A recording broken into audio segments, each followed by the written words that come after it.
5 കാര്യങ്ങൾ, ദൂതന്മാരുടെ പാപത്തെക്കുറിച്ചുള്ള 5 കാര്യങ്ങളാണ് ഇന്ന് പഠിച്ചു തുടങ്ങുന്നത്. 1, സെൽഫ് അസെൻഷൻ. സെൽഫ് അസെൻഷൻ എന്ന് പറഞ്ഞാൽ ആ ലൂസിഫർ എന്ന് പറയുന്ന ദൂതന്റെ ഹൃദയത്തിന്റെ അകത്തുണ്ടായ മനോഭാവത്തിന്റെ 1-ാം ഭാഗമാണ് സെൽഫ് അസെൻഷൻ എന്ന് പറഞ്ഞാൽ ഞാൻ സ്വർഗത്തിൽ കയറും, ഞാൻ സ്വർഗത്തിൽ കയറും. അദ്ദേഹത്തിന്റെ ചിന്തയായിരുന്നു. രണ്ടാമതായിട്ട് അദ്ദേഹത്തിനുണ്ടായ ചിന്ത സെൽഫ് എക്സാൾട്ടേഷൻ. സെൽഫ് എക്സാൾട്ടേഷൻ. എന്റെ സിംഹാസനം നക്ഷത്രങ്ങൾക്കുമീതെ വയ്ക്കും, എന്റെ സിംഹാസനം നക്ഷത്രങ്ങൾക്കുമീതെ വയ്ക്കും. സെൽഫ് എക്സാൾട്ടേഷൻ. 3, സെൽഫ് എൻത്രോൺമെന്റ്. സെൽഫ് എൻത്രോൺമെന്റ് എന്ന് പറഞ്ഞാൽ ഞാൻ ഉത്തരദിക്കിന്റെ അതിർത്തിയായ സമഗമ പർവ്വതത്തിൽ ഇരുന്നരുളും. ഞാൻ ഉത്തരദിക്കിന്റെ അതിർത്തിയായ സമഗമ പർവ്വതത്തിൽ ഇരുന്നരുളും. ഇനി 4-മത് അദ്ദേഹത്തിന്റെ ചിന്തയിലുണ്ടായ കാര്യം സെൽഫ് ഡിപ്പെൻഡൻസ്. സെൽഫ് ഡിപ്പെൻഡൻസ് എന്ന് പറഞ്ഞാൽ ഞാൻ മേഘോന്നതങ്ങൾക്കുമീതെ കയറും, ഞാൻ മേഘോന്നതങ്ങൾക്കുമീതെ കയറും. ഇനി 5-മത്തത് സെൽഫ് ഡിസിഫിക്കേഷൻ. സെൽഫ് ഡിസിഫിക്കേഷൻ. സെൽഫ് ഡിസിഫിക്കേഷൻ എന്ന് പറഞ്ഞാൽ ഞാൻ അത്യുന്നതനോട് സമനാകും, ഞാൻ അത്യുന്നതനോട് സമനാകും. നോക്കണം, 5 കാര്യങ്ങളാണ് ദൂതന്റെ പാപത്തിൽ നിന്ന് ഉത്ഭവിക്കാനിടയായത്. പ്രാരംഭ പാപം, ആദ്യ പാപം, ദൈവത്തിൽ നിന്ന് ദൂതൻ വെട്ടേറ്റ് വീഴാനുണ്ടായ പാപം, ഹൃദയത്തിന്റെ അകത്തുണ്ടായ ചിന്ത, ആ ചിന്ത ഇന്നും മനുഷ്യനെ ഭരിച്ചുകൊണ്ടിരിക്കുക. കസേരകളിൽ ഇന്നും മനുഷ്യൻ പൊസിഷന് വേണ്ടി അധികാരമോഹം, സമത്വം, ഉന്നതത്വം, ഉയരത്വം, അല്ലേ? എവിടെ നോക്കിയാലും ഇന്ന് അതിനുവേണ്ടി അടിപിടിയാണ്. അപ്പൊ പിശാചിന്റെ ഉള്ളിൽ, ദൂതനായിരിക്കുന്ന പിശാചിന്റെ അകത്തളങ്ങളിൽ പ്രവേശിച്ച പാപത്തിന്റെ ശക്തി അറിയാമോ? ഇത്ര വലുപ്പമേറിയതായിരുന്നു. അതുകൊണ്ടാണ് 1 പത്രോസ് ലേഖനം 5-ാം അധ്യായം 4 മുതലുള്ള വാക്യങ്ങൾ വായിക്കുമ്പോ ദൈവം നിഗളികളോട് എതിർത്തു നിൽക്കുന്നു, ദൈവം താഴ്മയുള്ളവർക്ക് കൃപ നൽകുന്നു, ദൈവം താഴ്മയുള്ളവരെ അനുഗ്രഹിക്കുന്നു, അവൻ നിങ്ങളെ തക്ക സമയത്തുയർത്തേണ്ടതിന് ദൈവത്തിന്റെ ബലമുള്ള കൈക്കീഴിൽ താണിരിപ്പീൻ. ഹല്ലേലൂയ. എന്നിട്ട് പറയുന്നു അടുത്ത വാക്യത്തിൽ, അവൻ നിങ്ങൾക്കായി കരുതുന്നതാകയാൽ നിങ്ങളുടെ സകല ചിന്താകുലവും അവന് മേലിട്ടുകൊള്ളുവീൻ. നിർമ്മതരായിരിപ്പീൻ, ഉണർന്നിരിപ്പീൻ. നിങ്ങളുടെ പ്രതിയോഗിയായ പിശാച് അലറുന്ന സിംഹം പോലെ, സിംഹമല്ല, സിംഹമല്ല, പക്ഷേ അലറുന്ന സിംഹം പോലെ വിഴുങ്ങുവാൻ വേണ്ടി വന്നിരിക്കുക. ആമേൻ. അതുകൊണ്ടാണ് ഇവിടെ പിശാചിന് പറ്റിയ ഏറ്റവും വലിയ അബദ്ധമാണ്. യാക്കോബിന്റെ ലേഖനം ഒന്ന് എടുത്താട്ടെ, 1-ാം അധ്യായം 14-15 വാക്യം. യാക്കോബിന്റെ ലേഖനം 1-ാം അധ്യായം 14-15 വാക്യം.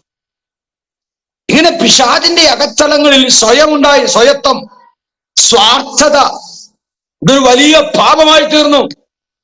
നിങ്ങളൊരു കാര്യം മനസ്സിലാക്കണം. നിങ്ങൾ ഒരാളെ വെട്ടിക്കൊന്നു, ഒരാളെ നിങ്ങൾ വഴിതെറ്റിച്ചു, കെണിയിലകപ്പെടുത്തി, ഒരാളെ അടിച്ചു, ഇടിച്ചു, ഒരാളുടെ സ്വത്ത് കവർന്നു, ഇങ്ങനെ പല നിലകളിൽ നിങ്ങൾ പ്രവർത്തിച്ചു കാണും.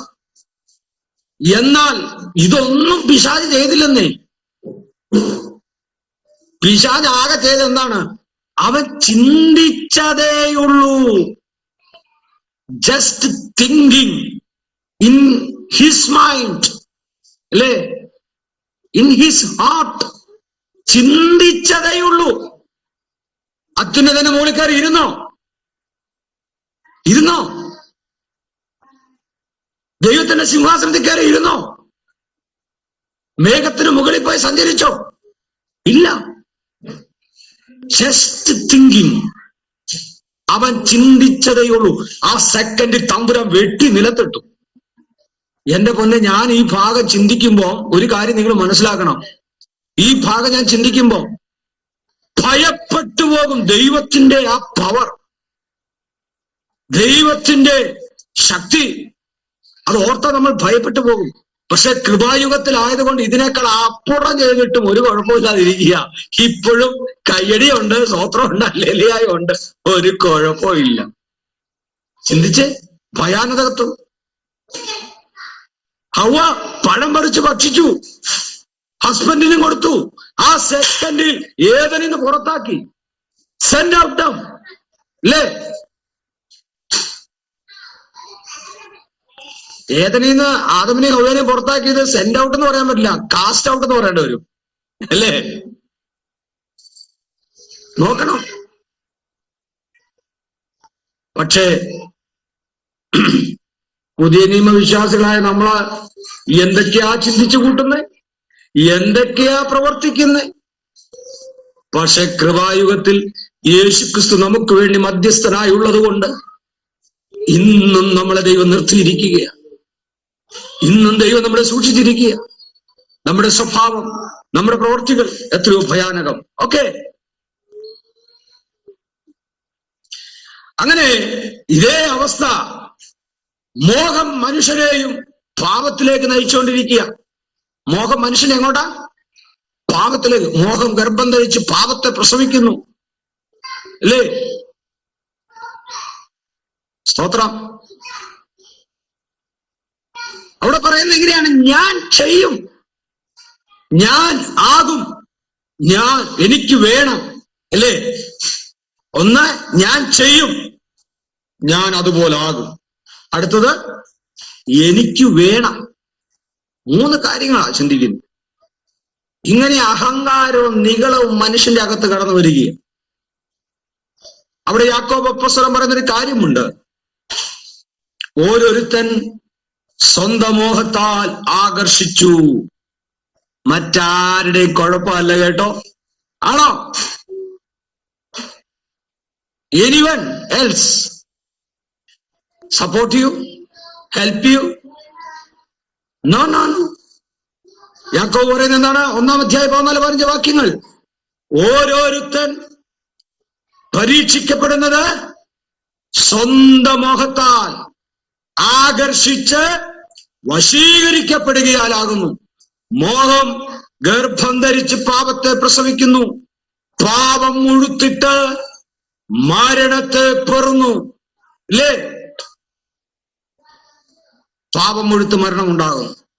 അടുത്തത് ജഡമോഹം, കൺമോഹം, ജീവനത്തിന്റെ പ്രതാപം.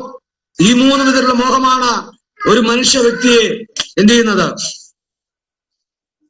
പാപത്തിലേക്ക് നയിക്കുന്നത്. നമുക്കറിയാം, ഏദൻ തോട്ടത്തിലും ഇതേ കാര്യമാണ് സംഭവിച്ചത്. ഒരു മാറ്റവും ഇല്ല.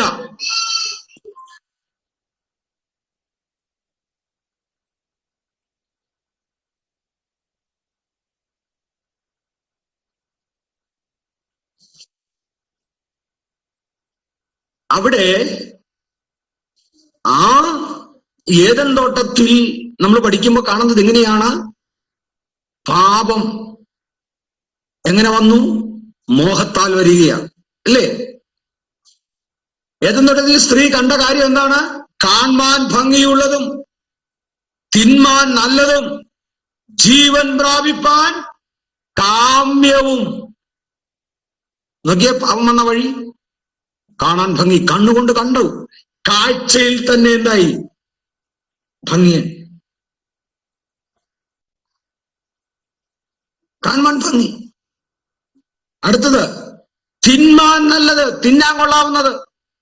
അടുത്തത് ജീവൻ പ്രാപിക്കാൻ കാമ്യവും എന്ന് കണ്ടു. ഇങ്ങനെയാ പാപത്തിലേക്ക് പോകുന്നത്.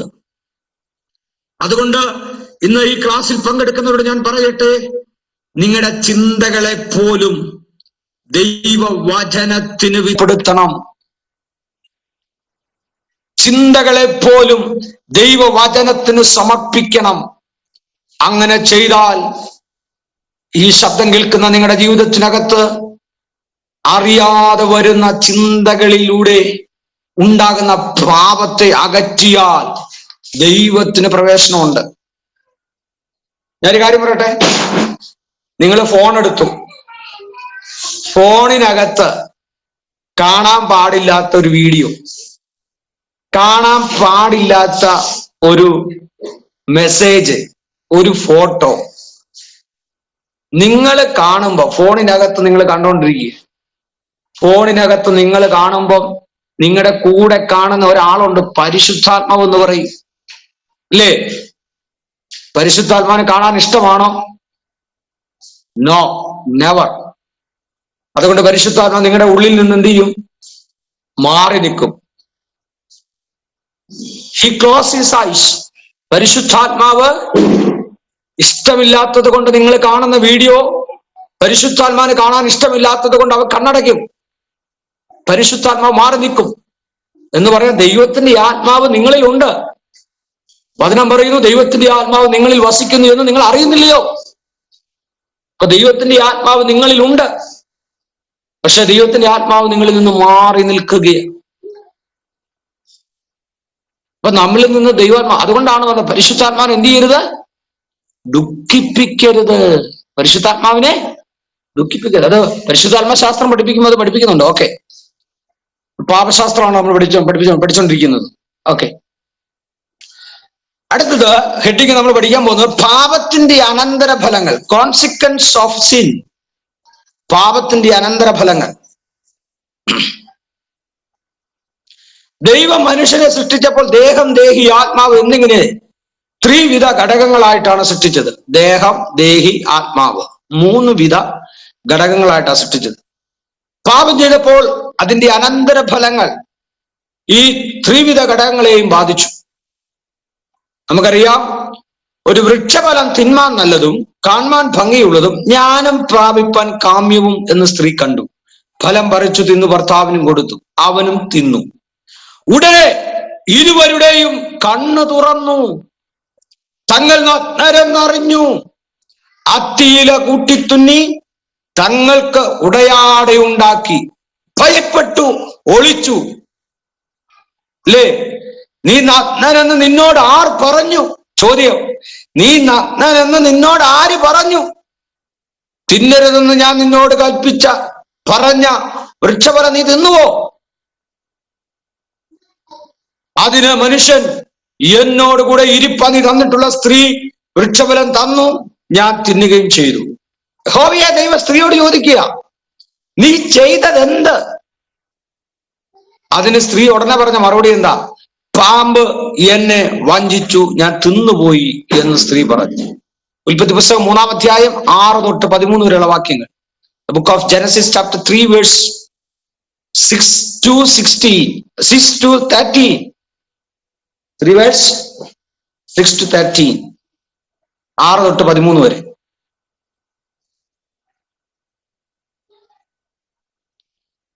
നിങ്ങൾ 2 ഹെഡിങ് എഴുതാൻ കഴിയുവാണെങ്കിൽ എളുപ്പമുണ്ട്.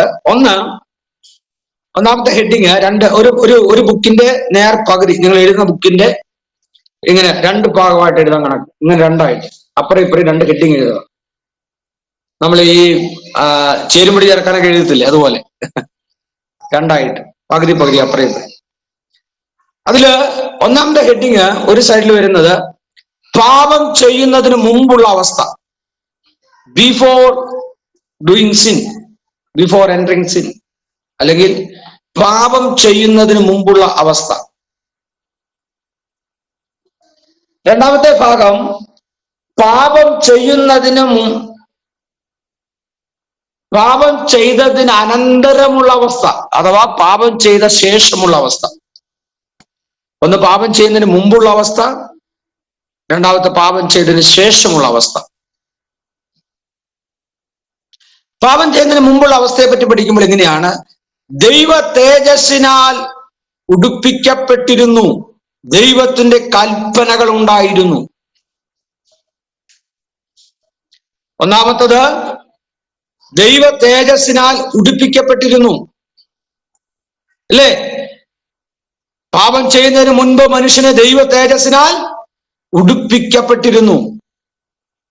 പാപം ചെയ്തതിന് ശേഷമോ നഗ്നത തെളിവായി, നഗ്നത വെളിവായി, അവർ നഗ്നരായി തീർന്നു. പാപം ചെയ്തതിന് മുമ്പുള്ള അവസ്ഥ ദൈവ തേജസ്സിനാൽ ഉടുപ്പിക്കപ്പെട്ടിരുന്നു. പാപം ചെയ്തതിന് ശേഷം നഗ്നത വെളിവായി, നഗ്നത വെളിവായി. പാപം ചെയ്തതിന് മുൻപ് ദൈവത്തിന്റെ കൽപ്പനകൾ ഉണ്ടായിരുന്നു, ദൈവത്തിന്റെ കൽപ്പനകൾ ഉണ്ടായിരുന്നു. പാപം ചെയ്തതിന് ശേഷം തങ്ങളുടെ സ്വന്തം ബുദ്ധിയിൽ സ്വയം പ്രവർത്തനം ആരംഭിച്ചു, തങ്ങളുടെ സ്വന്തം ബുദ്ധിയിൽ സ്വയപ്രവർത്തനം ആരംഭിച്ചു. പാപം ചെയ്തതിന് മുൻപ് ദൈവവുമായുള്ള കൂട്ടായ്മ നടത്തുന്നു. പാപം ചെയ്യുന്നതിന് മുൻപ് ദൈവവുമായിട്ടൊരു കൂട്ടം, എല്ലാ ദിവസവും വെയിലാറുമ്പോൾ ഹോവിയ ദൈവ തോട്ടത്തിന്റെ ഇവിടെ നടക്കുന്ന ഒച്ച അവർ കേൾക്കുമായിരുന്നു. അപ്പോൾ മനുഷ്യനോടുകൂടെ ദൈവം ഒരു കൂട്ടായ്മ പങ്കിട്ടിരുന്നു. അതുകൊണ്ട് പാപം ചെയ്യുന്നതിന് മുൻപ് ദൈവവുമായുള്ള കൂട്ടായ്മ നടത്തുന്നു. പാപം ചെയ്തതിന് ശേഷം ദൈവ സാന്നിധ്യത്തിൽ നിന്ന് ഓടി ഒളിക്കുവാൻ ശ്രമിക്കുന്നു. ഇന്നും അത് തന്നെ ചെയ്യുന്നേ. ദൈവ സാന്നിധ്യത്തിൽ നിന്ന് മനുഷ്യൻ ഓടി ഒളിക്കുവാൻ ശ്രമിക്കുകയാണ്. ദൈവ സാന്നിധ്യത്തിൽ നിന്ന് ഓടി ഒളിക്കുന്നു. പാപം ചെയ്യുന്നതിന് മുൻപ് ദൈവത്തോടുള്ള സഖിത്വം, പാപം ചെയ്യുന്നതിന് മുൻപ് ദൈവത്തോടുള്ള സഖിത്വം. പാപം ചെയ്ത ശേഷം ദൈവത്തെ ഭയന്നോടുന്നു.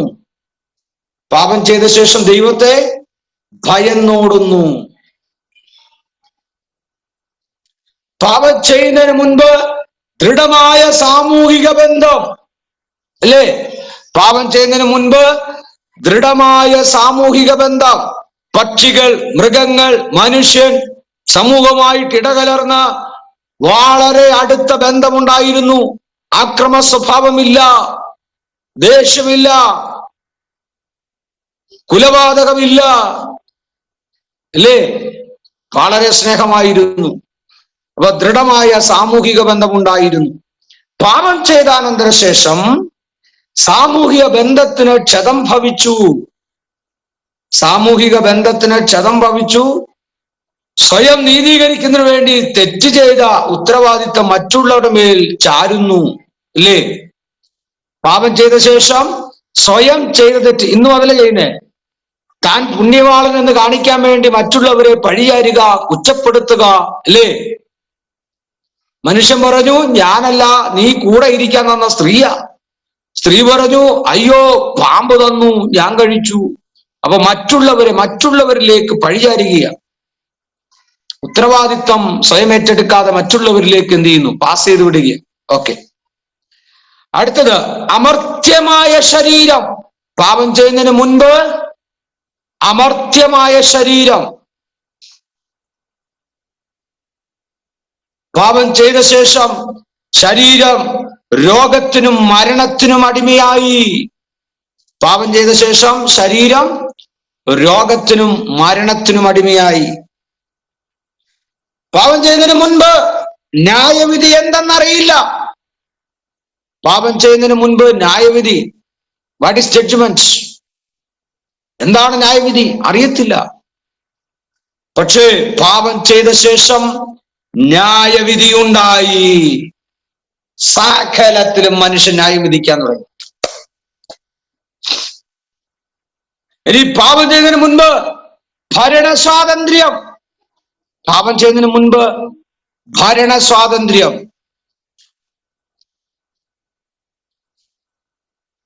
മനുഷ്യനോട് പറഞ്ഞു, നീ തോട്ടത്തെയും തോട്ടത്തിലുള്ള പക്ഷികളെയും മൃഗങ്ങളെയും അടക്കി വാഴുക. അല്ലേ? അടക്കി വാഴാനുള്ള ഭരണ സ്വാതന്ത്ര്യം ഉണ്ടായിരുന്നു. എന്നാൽ പാപം ചെയ്ത ശേഷം തകർന്ന ഭരണവ്യവസ്ഥ, തകർന്ന ഭരണവ്യവസ്ഥ, ബ്രാക്കറ്റില് ശത്രുത്വം, അധ്വാനം, അല്ലേ? മുള്ളും കറപ്പാരയും. പാപം ചെയ്ത ശേഷം തകർന്ന ഭരണവ്യവസ്ഥ, ശത്രുത്വം, അധ്വാനം.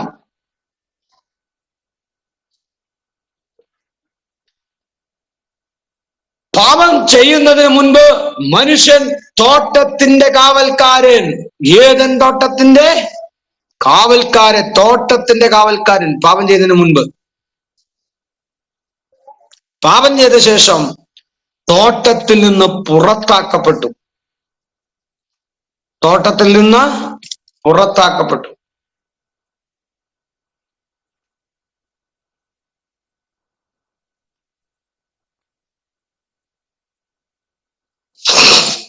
ഓക്കെ,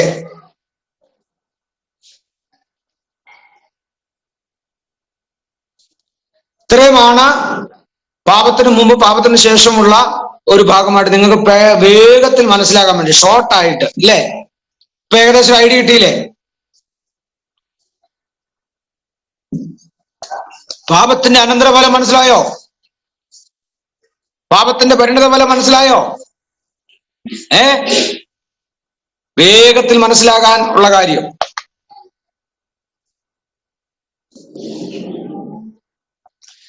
പാപത്തിന്റെ അനന്തരഫലം മനുഷ്യന്റെ മാനസികവും ആത്മീകവും ശാരീരികവും സാമൂഹികവുമായ അവസ്ഥകൾ വ്യത്യാസപ്പെട്ടു. അല്ലേ?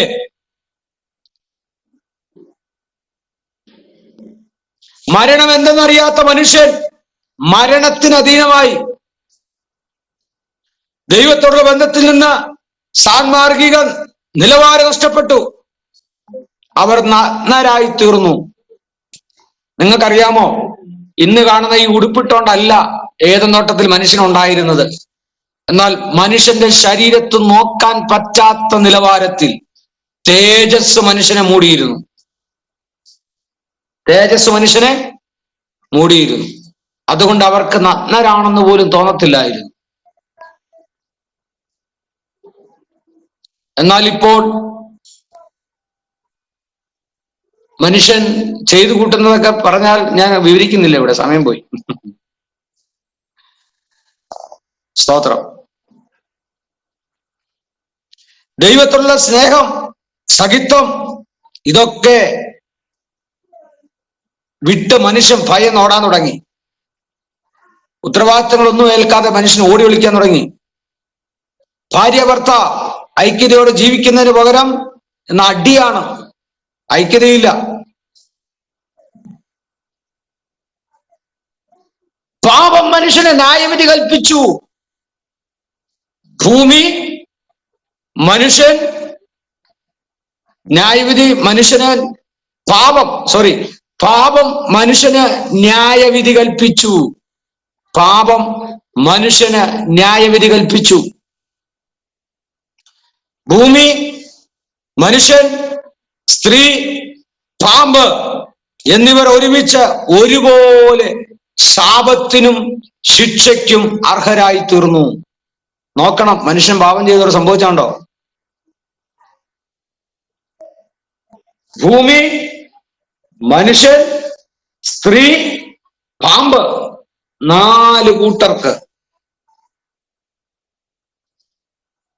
ഒരുമിച്ച് ഒരുപോലെ ശാപത്തിനും ശിക്ഷയ്ക്കും അർഹരായി തീർന്നു.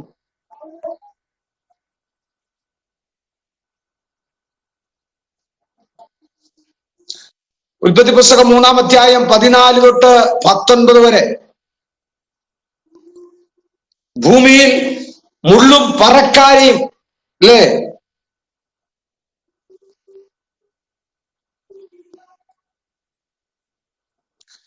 പാപം മനുഷ്യനെ ശാപം, ശിക്ഷ, അധ്വാനം, ശത്രുത്വം, വേദന, രോഗം, മരണം എന്നിവയിലേക്ക് കൊണ്ടുപോയി.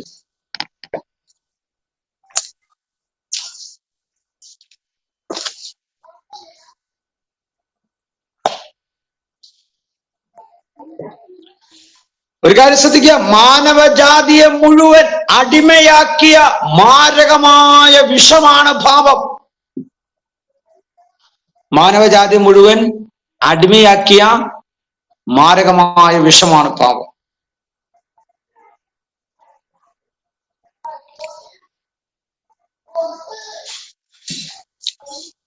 നമുക്കറിയാം, പല മനുഷ്യരും താൽക്കാലിക ഭോഗത്തിനു വേണ്ടി, താൽക്കാലിക സന്തോഷത്തിനു വേണ്ടി പാപത്തിൽ വീഴുന്നു. അതോടെ ജീവിതം നശിപ്പിക്കുക, അല്ലേ? ഒരു നിമിഷത്തെ സന്തോഷം, മദ്യം കഴിക്കുന്നു, ആഭിചാരം ചെയ്യുന്നു, വ്യഭിചാരം ചെയ്യുന്നു, കുലപാതകം ചെയ്യുന്നു, പണമുണ്ടാക്കാൻ പോകുന്നു, അങ്ങനെ പല നിലകളിലും. അതുകൊണ്ട് സംഭവിക്കുന്ന എന്നതാണ്, കുടുംബത്തിൽ നിന്ന് അകറ്റപ്പെടുന്നു, സമൂഹത്തിൽ ഒറ്റപ്പെടുന്നു, എല്ലാവരും നിന്ദിക്കപ്പെടുന്നു, ജയിലറയിൽ അടയ്ക്കപ്പെടുന്നു, പലരെയും തൂക്കിക്കൊല്ലുക, അല്ലേ? വിധി കൽപ്പിക്കുക, ജയിലറെ കിടക്കുക. അത് മാത്രമല്ല, മനുഷ്യൻ പാപനിമിത്തം ദൈവത്തിൽ നിന്നും അകന്നു പോകുന്നു. നിത്യമായ സ്വർഗം മനുഷ്യന് നഷ്ടപ്പെടുകയാണ്. എന്നെ കേൾക്കുന്ന പ്രിയപ്പെട്ടവരെ, അതുകൊണ്ടാണ് വിശുദ്ധ വേദപുസ്തകം 1 യോഹന്നാന്റെ ലേഖനം 1-ാം അധ്യായം 7-ാം വാക്യം ഒന്ന് വായിച്ചാട്ട് ആരെങ്കിലും. 1 യോഹന്നാന്റെ ലേഖനം 1-ാം അധ്യായം 7-ാം വാക്യം വേഗത്തിൽ വായിച്ചാട്ട്.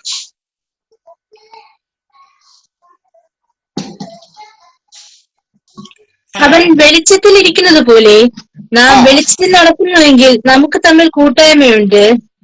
അവന്റെ പുത്രനായ യേശുവിന്റെ രക്തം സകല ദൈവത്തിന്റെ പുത്രനായ യേശു ക്രിസ്തുവിന്റെ രക്തം സകല പാപവും പോക്കി നമ്മെ ശുദ്ധീകരിക്കുന്നു.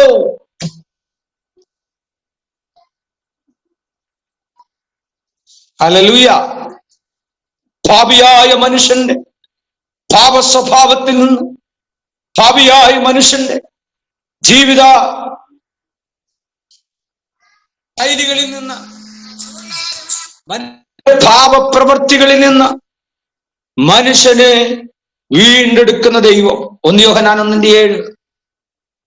ദൈവത്തിന്റെ പുത്രനായ യേശുവിന്റെ രക്തം സകല പാപവും പോക്കി നമ്മെ ശുദ്ധീകരിക്കുന്നു. ആമേൻ, സ്തോത്രം. അതുകൊണ്ട് നമുക്ക് അടുത്തൊരു ഹെഡിങ് എഴുതാം. പാപത്തിന്റെ അനന്തരഫലങ്ങളാണ് നമ്മൾ പഠിച്ചുകൊണ്ടിരുന്നത്. ഇനി അടുത്ത ഹെഡിങ്, യേശുക്രിസ്തുവിലൂടെ മനുഷ്യന്റെ വീണ്ടെടുപ്പ്. യേശുക്രിസ്തുവിലൂടെ മനുഷ്യന്റെ വീണ്ടെടുപ്പ്. ക്രിസ്റ്റോളജിയാണ് ഇനി നമ്മൾ പഠിക്കാൻ പോകുന്നത്. റിഡംഷൻ, അല്ലെ? യേശുക്രിസ്തുവിലൂടെ മനുഷ്യന്റെ വീണ്ടെടുപ്പ്. ഉൽപ്പത്തി പുസ്തകം 1-ാം അധ്യായം 27-ാം വാക്യം. The book of Genesis chapter 1 verse 27. എന്താ പറയുന്നേ?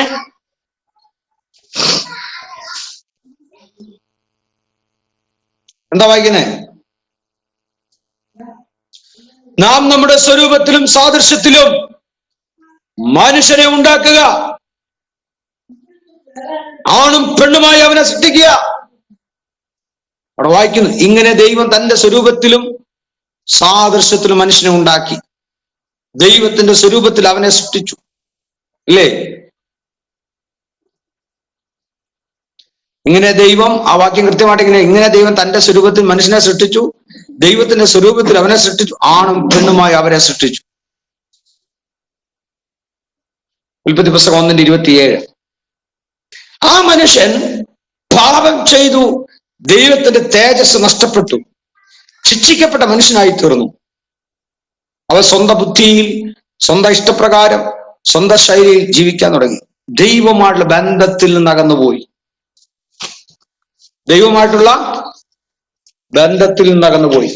ഓക്കെ,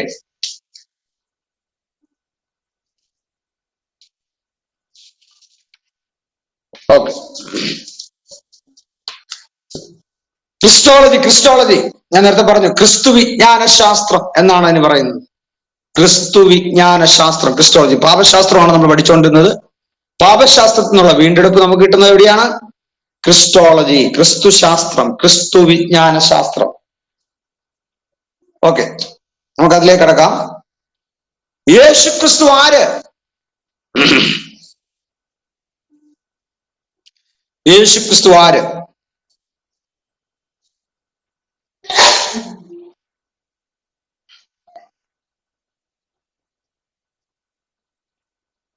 ഇതൊരു വിവാദ വിഷയമാണ്. അതൊക്കെ നമ്മൾ വീണ്ടും പഠിക്കുന്നുണ്ട്. ഇൻട്രൊഡക്ഷൻ ആയിട്ടൊരു ഭാഗം മാത്രം ഓർമ്മിപ്പിക്കുകയാണ്. നിങ്ങളൊന്ന് നോട്ട് ചെയ്തേരെ. നമ്മൾ പഠിക്കുന്നത് യേശു ക്രിസ്തു ആര്, അതുപോലെ തന്നെ യേശു എന്ന വാക്കിന്റെ അർത്ഥം, യേശുക്രിസ്തുവിന് ഉപയോഗിച്ചിരിക്കുന്ന പേരുകൾ, യേശുക്രിസ്തുവിന്റെ പൂർവാസ്തിക്യം, പ്രീ എക്സിസ്റ്റൻസ് ഓഫ്,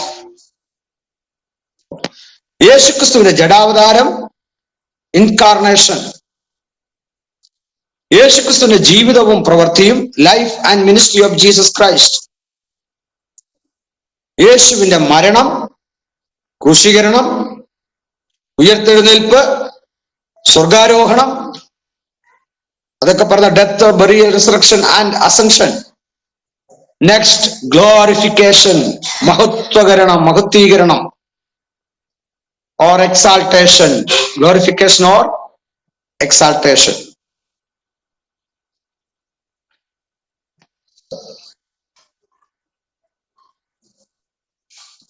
യേശുക്രിസ്തുവിന്റെ മരണത്താൽ മാനവജാതിക്ക് സാധ്യമായ വീണ്ടെടുപ്പ്.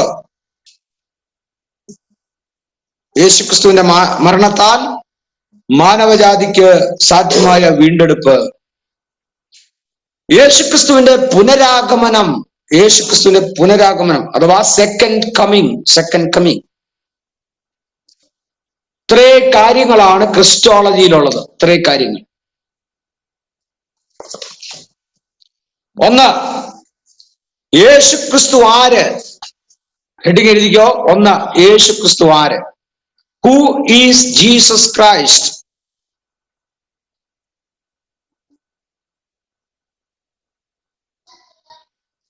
മത്തായി സുവിശേഷം 16-ാം അധ്യായം 13 തൊട്ട് 16 വരെ. മത്തായി സുവിശേഷം 16-ാം അധ്യായം 13 തൊട്ട് 16 വരെ.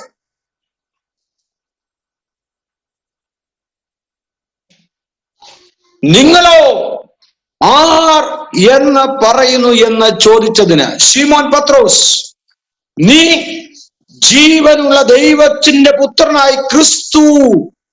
യേശു ക്രിസ്തു ആര്? ജീവനുള്ള ദൈവത്തിന്റെ പുത്രനായ ക്രിസ്തു എന്നുത്തരം പറഞ്ഞു.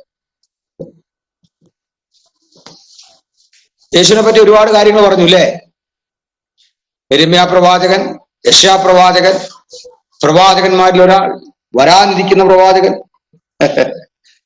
മറ്റൊരു യോഹന്നാൻ, ഒത്തിരി ആളുകൾ, ഏലിയാവ്, ഇങ്ങനെ ഒത്തിരി കാര്യങ്ങൾ പറഞ്ഞു. എന്നാൽ അവിടെ പറയുന്ന ഒരു വാക്ക് ഇങ്ങനെയാണ്. ശിമോൻ പത്രോസ് പറയുകയാണ്, നീ ജീവനുള്ള ദൈവത്തിന്റെ പുത്രനായ ക്രിസ്തു എന്ന് പറഞ്ഞു.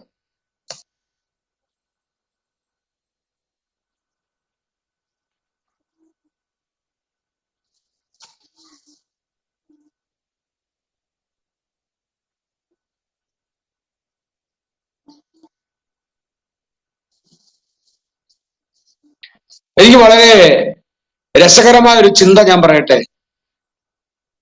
യേശു ജീവിച്ചിരുന്ന കാലത്ത് യേശുവിന്റെ പറ്റി ആരെന്ന് ചോദിക്കുമ്പോൾ മുൻകാലങ്ങളിൽ ജീവിച്ചിരുന്ന പ്രവാചകന്മാരെ പോലെ സമകാലികമായി എന്ന് പറഞ്ഞാൽ സമകാലികമായി ആ കാലഘട്ടത്തിൽ ജീവിച്ചിരുന്ന ഏതെങ്കിലും ഒരു ശാസ്ത്രിയെ പോലെ അല്ലെങ്കിൽ ചിന്തകനെ പോലെ ഒരു വാത്മീകിയെ പോലെയൊക്കെ ആ ശിഷ്യന്മാര് പോലെ ചിന്തിച്ചിരുന്നു. ശരിയല്ലേ? ശരിയാണോ? ആണോ?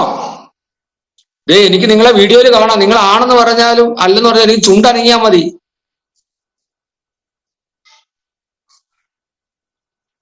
ഞാൻ പറഞ്ഞ കേൾക്കുന്നുണ്ടോ? യേശു ജീവിച്ചിരുന്ന കാലഘട്ടത്തിൽ പോലും യേശു ആരാണെന്ന് ചോദിക്കുമ്പോൾ ആ സമകാലിക കാലഘട്ടത്തിൽ, ആ നിലവിലുള്ള കാലഘട്ടത്തിൽ തന്നെയുള്ള ആളുകൾ അങ്ങോട്ടും ഇങ്ങോട്ടും പറയാറുണ്ട്, ഏലിയാവ്, മുൻകാലത്ത് ജീവിച്ചിരുന്ന ഏതോ ഒരു പ്രവാചകൻ, അല്ലേ, ഏതോ ഒരു മഹാപുരോഹിതൻ, ഒരു ചിന്തകൻ, ഒരു തത്വചിന്തകൻ, അല്ലെ യോഹന്നാൻ സ്നാപകനെ പോലെ മറ്റൊരു ആള്, ഇങ്ങനെയുള്ള ഒത്തിരി ചിന്തകൾ ഉണ്ടായിരുന്നു. യേശുവിനെ കൂടെ നടക്കുന്ന ശിഷ്യന്മാർക്ക് പോലും ചില ഭാഗങ്ങളിൽ ഇവൻ ആരെന്ന് ചോദിക്കുമ്പോൾ അവർക്ക് തന്നെ സംശയം, ആരാ കൂടെയുള്ള? യേശു ആണെന്ന്. ഇന്ന് നമ്മുടെ ക്രിസ്ത്യൻ സമൂഹം, നമ്മുടെ പെന്തക്കോസ് സമൂഹം പോലും അങ്ങനെ തന്നെയാണ്. യേശു ആ ദൈവം ആ കൈയടിക്കുന്നുണ്ട്, അന്യഭാഷ പറയുന്നുണ്ട്, പാട്ട് പാടുന്നുണ്ട്, ആരാധിക്കുന്നുണ്ട്, ഞായറാഴ്ച പള്ളിയിൽ പോകുന്നുണ്ട്, ബൈബിള് വായിക്കുന്നുണ്ട്, 91 സംഗീതത്തിനെ കാണാതറിയാം, 23 സംഗീതത്തിനെ കാണാതറിയാം,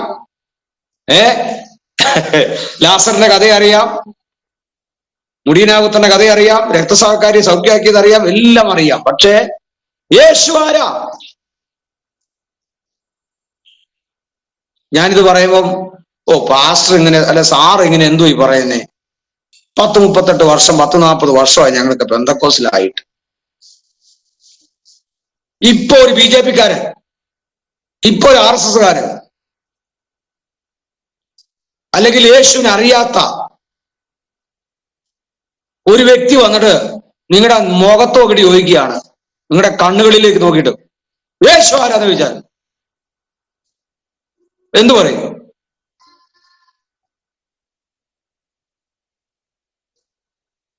നിങ്ങളുടെ മുഖത്ത് നോക്കി ചോദിക്കുകയാണ്, യേശു ആരാ?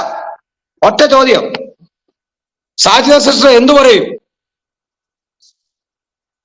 പ്രഭ സിസ്റ്റർ എന്തു പറയും? തങ്കയാന്റി എന്തു പറയും? സെബിൻ ബ്രദർ എന്തു പറയും? ഒറ്റ ചോദ്യം.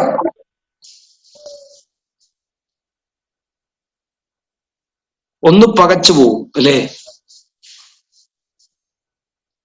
ഒന്ന് പകച്ചു പോവും.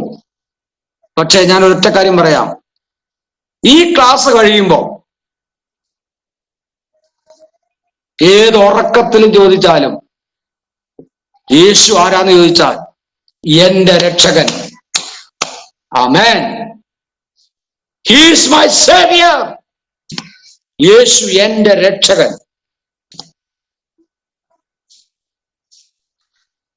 എന്റെ മണവാളൻ, അല്ലേ, എന്റെ വീണ്ടെടുപ്പുകാരൻ. പറയാൻ കഴിയോ? ഒറ്റ ചോദ്യം. ആ സെക്കൻഡിൽ ധൈര്യത്തോടെ പറയണം, യേശു എന്റെ രക്ഷകൻ, എന്റെ വീണ്ടെടുപ്പുകാരൻ.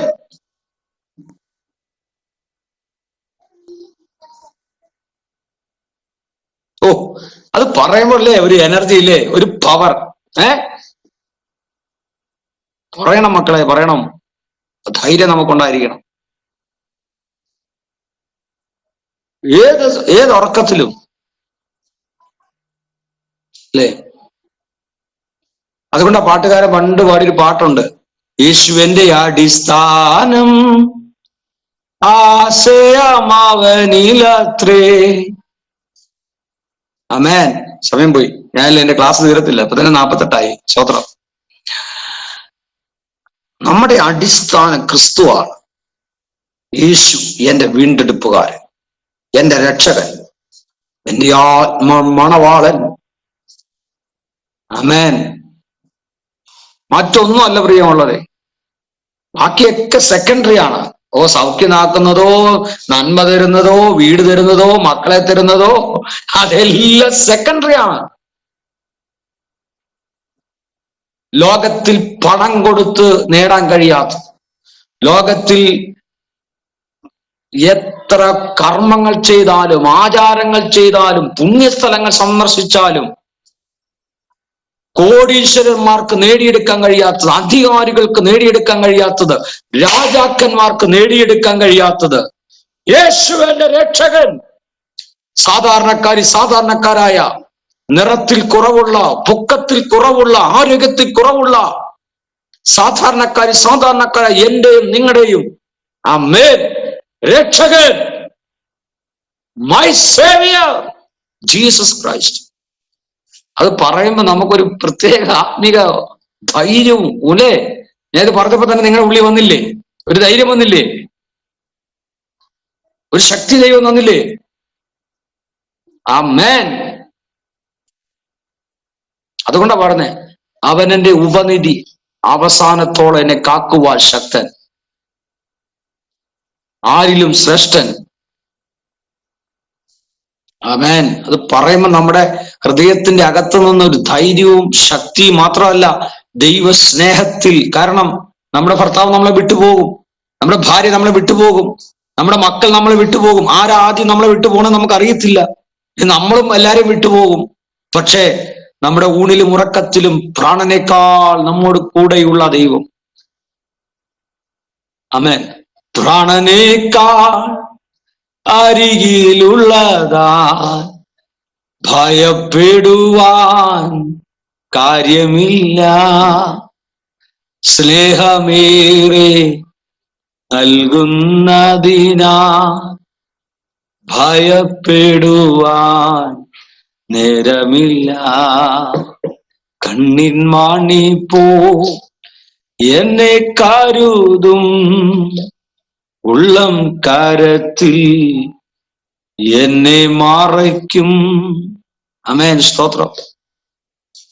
ആ ദൈവത്തിന്റെ കരുതലിനെ ഓർക്കുമ്പോൾ നമുക്ക് അടങ്ങിയിരിക്കാൻ കഴിയത്തില്ല. മത്തായി സുവിശേഷം 16-ാം അധ്യായം 17-ാം വാക്യം. മത്തായി 16:17. ഒരു ഭാഗം കൂടെ പറഞ്ഞ് ഞാൻ നിർത്തുക ഇന്നത്തെ ക്ലാസ്.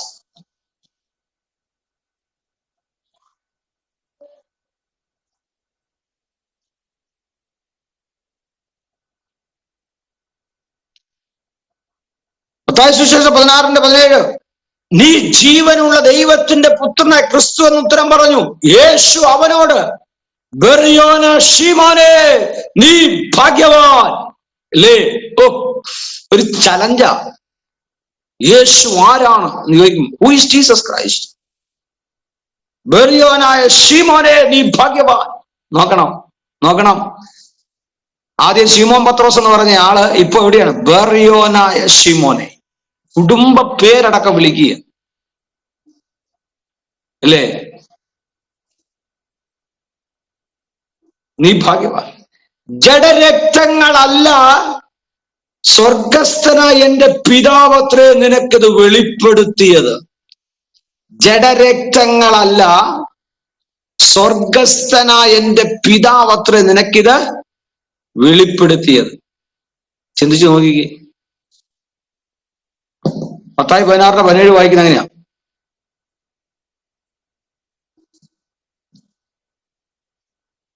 നമുക്കറിയാം, ഇന്ന് യേശുവിനെ പറ്റി ഒത്തിരി പഠിപ്പിക്കലുകളുണ്ട്, അല്ലേ?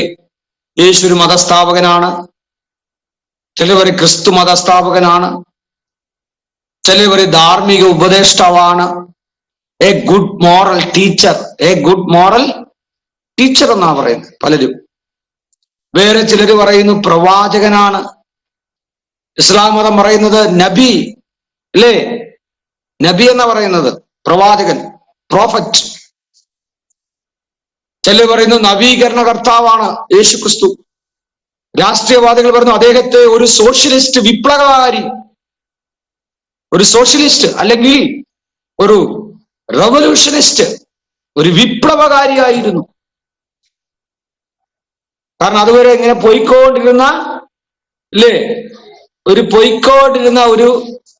സ്ഥിതിവിധി വിശേഷമുണ്ട്. ആ പൊയ്ക്കൊണ്ടിരുന്ന എന്ന് പറഞ്ഞാൽ ഒഴുകിക്കൊണ്ടിരുന്ന ഒരു അരുവി ഒരു തോടിന് കുറുകെ ഒരു ഡാം കെട്ടുന്നത് പോലെയാ ക്രിസ്തു വന്നപ്പോ. യഹൂദ മതത്തിന്റെ ആചാര അനുഷ്ഠാനങ്ങൾ ഇങ്ങനെ ഒഴുകിക്കൊണ്ടിരിക്കുക. സക്രിയ പ്രവാചക,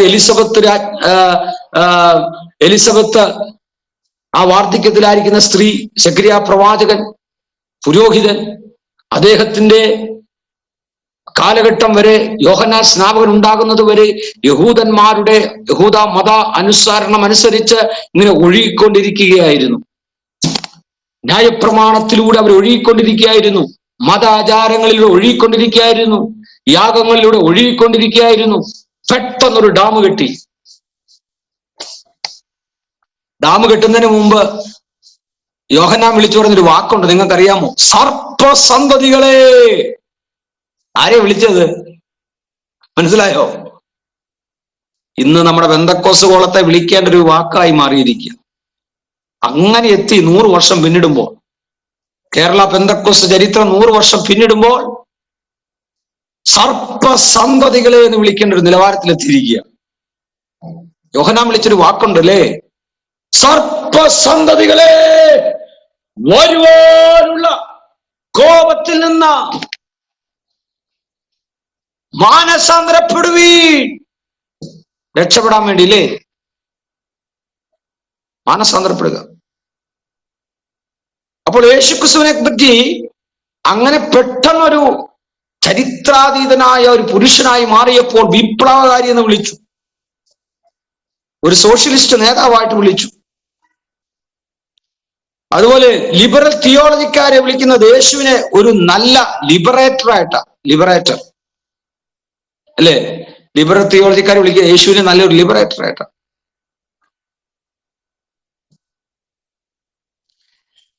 യേശു പ്രവാചകനാണ്, യേശു ഒരു വിപ്ലവകാരിയാണ്, യേശു ഒരു റെവല്യൂഷനിസ്റ്റ് ആണ്, യേശു ഒരു ലിബറേറ്ററാണ്, യേശു ഒരു ഉപദേഷ്ടാവാണ്. യേശു മതസ്ഥാപകനല്ല, പക്ഷേ യേശു ഒരു മാർഗദർശിയാണ്, അല്ലേ? ഇങ്ങനെ വ്യത്യസ്തമായ നിലവാരത്തിൽ യേശു ഇതൊക്കെ അടങ്ങിയിരിക്കുന്നുണ്ടെങ്കിലും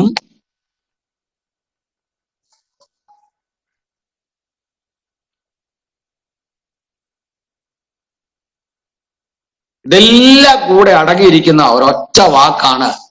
ശീമോൻ പത്രോസ് യേശുവിനെ പറ്റി പറഞ്ഞു, യേശു ക്രിസ്തു ജീവനുള്ള ദൈവത്തിന്റെ പുത്രനായ ക്രിസ്തു. അതിലെല്ലാം അടങ്ങിയിട്ടുണ്ട്, അല്ലേ? എവരിത്തിങ്.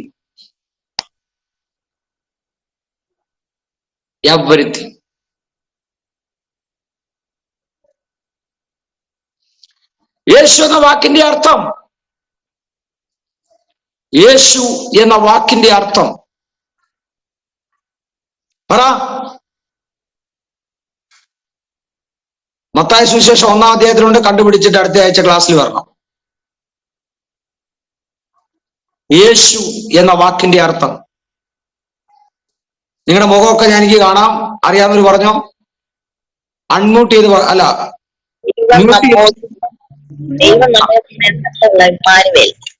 ഇമ്മാനുവേലിന്റെ അർത്ഥമല്ല ഞാൻ ചോദിച്ച, യേശു എന്ന വാക്കിന്റെ അർത്ഥം, ജീസസ് എന്ന വാക്കിന്റെ അർത്ഥം. ഇമ്മാനുവേൽ എല്ലാവർക്കും അറിയാം, ദൈവം നമ്മോട് കൂടെ. മത്തായി സുവിശേഷം 1-ാം അധ്യായത്തിലുണ്ട് യേശു എന്ന വാക്കിന്റെ അർത്ഥം.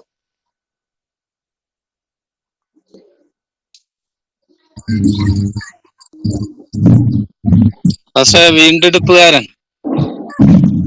അതതിന്റെ അടങ്ങിയിട്ടുണ്ട്. മത്തായി സുവിശേഷം 1-ാം അധ്യായം വായിക്കാറില്ല.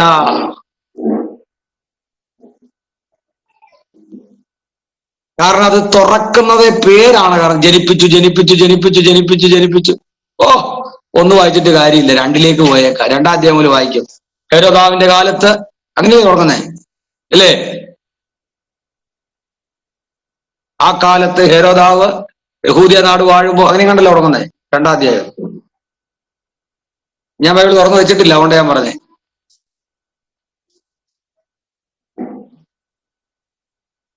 ഒന്നാം അധ്യായം 22-ാം വാക്യം.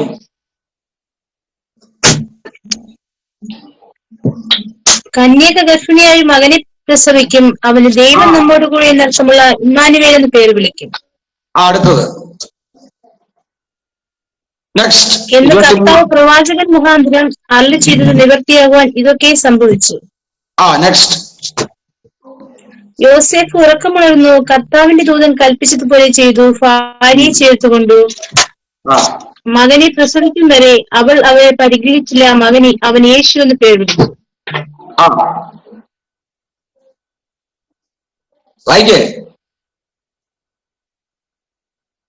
അത് ഫുള്ളായി പാസ്റ്റർ. അതിന് മുകളിൽ കൊടുത്തിട്ടുണ്ട്. അവൾ ഒരു മകനെ പ്രസവിക്കും, അവൻ തന്റെ ജനത്തെ അവിടെ പാപങ്ങളിൽ നിന്ന് രക്ഷിക്കാതിരിക്കൊണ്ട് അവന് യേശു എന്ന് പേര്. അവൻ തന്റെ ജനത്തെ പാപങ്ങളിൽ നിന്ന് രക്ഷിപ്പാനിരിക്ക കൊണ്ട് അവൻ യേശു എന്ന് പേരിടണം. യേശു എന്ന വാക്കിന്റെ അർത്ഥം രക്ഷകൻ എന്നാണ്. പാപങ്ങളിൽ നിന്ന് രക്ഷിക്കുന്നവൻ. യേശു എന്ന വാക്കിന്റെ അർത്ഥം രക്ഷകൻ. യേശുവിന്റെ മറ്റൊരു പേരാണ് ഇമ്മാനുവേൽ. ഇമ്മാനുവേൽ എന്ന വാക്കിന്റെ അർത്ഥം ദൈവം നമ്മോട് കൂടെ. നെക്സ്റ്റ്, ക്രിസ്തു എന്ന വാക്കിന്റെ അർത്ഥം അറിയാമോ? ക്രിസ്തു, അത് ബൈബിളിൽ നിങ്ങൾക്ക് കണ്ടുപിടിക്കാൻ പാടാം. ക്രിസ്തു എന്ന വാക്കിന്റെ അർത്ഥം അഭിഷേകം ചെയ്യപ്പെട്ടവൻ. അഭിഷേകം. ക്രിസ്തു എന്ന വാക്കിന്റെ അർത്ഥം അഭിഷേകം. യേശു എന്ന വാക്കിന്റെ അർത്ഥം രക്ഷകൻ. ഇമ്മാനുവേൽ എന്ന വാക്കിന്റെ അർത്ഥം ദൈവം നമ്മോട് കൂടെ. ക്രിസ്തു എന്ന വാക്കിന്റെ അർത്ഥം അഭിഷേകം. ഓക്കെ, നമ്മൾ അടുത്ത ക്ലാസ്സിൽ യേശുവിന് ഉപയോഗിച്ച പേരുകളെ പറ്റി പഠിക്കുന്നുണ്ട്. ഞാൻ ഇവിടെ വെച്ച് നിർത്തുകയാണ്. ഇവിടെ കണ്ണുകളടയ്ക്കാൻ ഒരു വാക്ക് നമുക്ക് പ്രാർത്ഥിക്കാം. എല്ലാവരും കണ്ണുകളടച്ചാട്ടെ. യേശുവിന് അധികാരമുള്ള നാമത്തിൽ സകല ഭൂസീമവാസികൾക്കും കിട്ടാത്ത ഏറ്റവും അനുഗ്രഹിക്കപ്പെട്ട വാഗ്ദത്തമാണ് ദൈവം നമുക്ക് തന്നിരിക്കുന്നത്. ഇന്നത്തെ ക്ലാസ്സിൽ നമ്മൾ പഠിച്ചു ഏദൻ തോട്ടത്തിൽ ആദം ചെയ്ത പാപം മുതൽ, ദൈവത്തിന്റെ ദൂതനായ ലൂസിഫർ ചെയ്ത പാപം മുതൽ, അന്ന് മുതൽ ഇന്നു വരെ നമുക്ക് നഷ്ടപ്പെട്ട തേജസ്, നഷ്ടപ്പെട്ട ഉടുപ്പ്, നഷ്ടപ്പെട്ട പൊസിഷൻ, നഷ്ടപ്പെട്ട ബന്ധം, നഷ്ടപ്പെട്ടതെല്ലാം മടക്കിത്തരുന്നത് യേശു ക്രിസ്തുവിലൂടെ, നമ്മുടെ വീണ്ടെടുപ്പുകാരനായ യേശുവിലൂടെ. അതുകൊണ്ട് ഇന്ന് രാത്രിയിൽ ഒരു രക്ഷകൻ എനിക്കുണ്ട്. Who is Jesus? ഒരു രക്ഷകൻ എനിക്കുണ്ട്. ഇന്ന് രാത്രി ക്ലാസ്സിനകത്ത് പങ്കെടുക്കുന്ന എല്ലാവരുടെ ജീവിതത്തിന്റെ അകത്തും രക്ഷകനായ ക്രിസ്തു, ശിക്ഷയിൽ കിടക്കുന്ന, അധപ്പതത്തിൽ കിടക്കുന്ന, വേദനയിൽ കിടക്കുന്ന, രോഗത്തിൽ കിടക്കുന്ന, ഇനി എനിക്ക് രക്ഷയില്ല എന്ന് പല ആവർത്തി അവരവർ അധരങ്ങളിൽ നിന്ന് പോലും പറഞ്ഞിട്ടുണ്ട്. എന്റെ കുടുംബത്തിന് രക്ഷയില്ല, എനിക്ക് രക്ഷയില്ല, എന്റെ ജീവിതത്തിന് രക്ഷയില്ല, എനിക്കിനി ഒരു രക്ഷയുമില്ല, രക്ഷയുമില്ല, രക്ഷയുമില്ല എന്ന് പറഞ്ഞ നിരവധി സന്ദർഭങ്ങളുണ്ട്. ഇന്ന് രാത്രിയിൽ ഈ ക്ലാസ്സിനകത്ത് യേശുവിന്റെ അധികാരമുള്ള നാമത്തിൽ അതിനെ ബ്രേക്ക് ചെയ്യുകയാണ്. ഒരു രക്ഷകനുള്ളത് കൊണ്ട് രക്ഷയില്ലാത്തടത്ത് രക്ഷകനായ യേശു ഇന്ന് രാത്രി ക്ലാസ്സിനകത്ത് കടന്നു വന്ന് ഓരോ കുടുംബത്തെ വിടുവിക്കട്ടെ, രക്ഷിക്കട്ടെ.